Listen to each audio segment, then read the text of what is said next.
So ito na pala yung binaklas ko kasi ito nga yung 5 layer to. So ito yung una.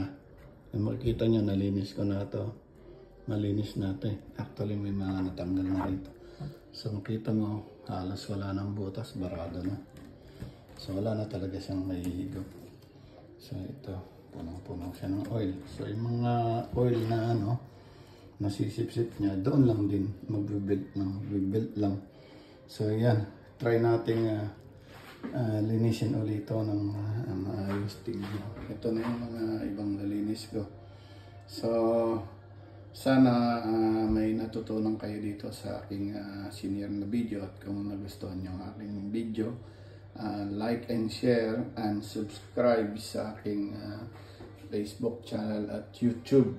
So hindi lang DIY, luto at kung ano-ano ang aking mga pinapicture. So yun, nakita niya. So nagtatlo to kasi 90 cm yung extractor hood.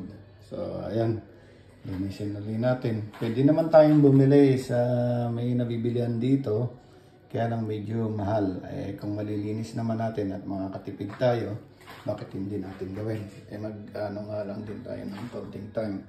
So okay naman, nakita mo na maayos at hindi ka gumastos ng malaki. So sabon, binabad ko to sa tubig na mainit na mayroong soda water, baking soda. So kaya siguro medyo madaling tanggalin yung oil na to. So ayan, kukut-kurin natin at lilinisin natin. Maraming salamat sa inyong panonood at thank you. See you.